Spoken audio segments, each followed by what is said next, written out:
வணக்கம். நான் உங்கள் அஸ்ட்ரோ பொற்குடி. நம்ம சேனலை இப்போ தான் ஃபஸ்ட் டைம் பார்க்குறீங்க அப்படின்னா சேனலை சப்ஸ்கிரைப் பண்ணிக்கோங்க, பெல் பட்டனை கிளிக் பண்ணிக்கோங்க.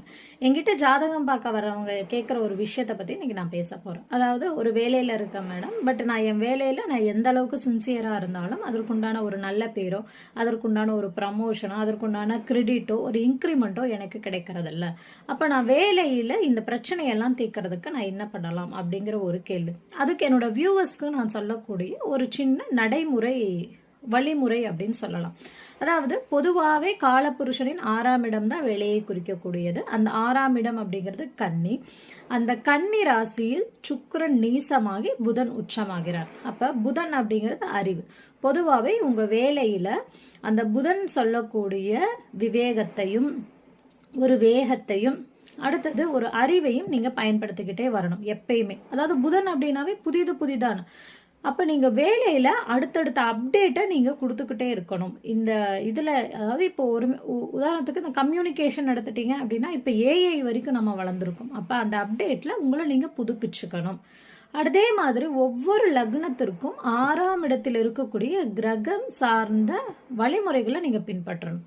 உதாரணத்திற்கு இந்த மிதுன லக்னம் மிதுன ராசி எடுத்துக்கோங்க. அதனுடைய அதிபதி பார்த்தீங்கன்னா புதன். அதற்கு 6ஆம் இடம் அப்படிங்கிறது விருச்சகம். அந்த விருச்சகத்தில் கேது பகவான் உச்சமாகிறார். அப்போ என்னன்னா நீங்கள் மிதுன லக்னம் மிதுன ராசியாக இருக்கீங்க அப்படின்னாவே பொதுவாகவே நீங்கள் 2 தொழில் செஞ்சுட்டு இருப்பீங்க. அடுத்தது பார்த்தீங்கன்னா உங்களுக்கு ஒரு விவேகமான திறமை அப்படிங்கிறது கம்பல்சரி இருக்கும். இன்னும் உங்களை மெருகேற்றிக்கணும் அப்படின்னா கேது அப்படிங்கிறது எதிர்பார்ப்பு இல்லாத வேலையை செய்யணும். அதாவது ஒரு வேலையை நீங்கள் கொடுக்குறாங்க அப்படின்னா இதை செஞ்சால் இது கிடைக்கும் அப்படிங்கிற எதிர்பார்ப்பை விட்டுட்டு அந்த வேலையை பர்ஃபெக்ஷனாக முடிக்கணும். அந்த பர்ஃபெக்ஷனாக நீங்கள் முடிக்கும் பொழுது நீங்கள் எதிர்பார்த்ததை விட பல மடங்கு நல்பெயர் ஆகட்டும் சரி, ஒரு கிரெடிட் ஆகட்டும் சரி, இன்க்ரிமெண்ட் ஆகட்டும் சரி உங்களுக்கு கிடைக்கும். அதே சமயம் அந்த கேது அப்படிங்கிறது என்னன்னா டிஃப்ரெண்ட். அப்போ நீங்கள் உங்களுடைய வேலையில் ஒரு தனித்துவத்தை கடைபிடிக்கணும். 10 பேர் செய்கிற மாதிரி நீங்களும் செய்யாமல் நீங்கள் தனித்துவமாக செய்யும் பொழுது உங்களுக்கு அது மேலும் வளர்ச்சியை கொடுக்கும். ஸோ நீங்கள் அப்டேட்டடாகவும் இருக்கணும். அதே சமயம் அதோட வேற புது பாணியில் நீங்கள் செய்ய முயற்சி பண்ணணும். அப்படி செய்யும் பொழுது இது உங்களுக்கு அபரிவிதமான வெற்றியை கொடுக்க முடியும். அந்த துறையில் நீங்கள் எப்பயும் நிலைச்சு நிற்க முடியும்.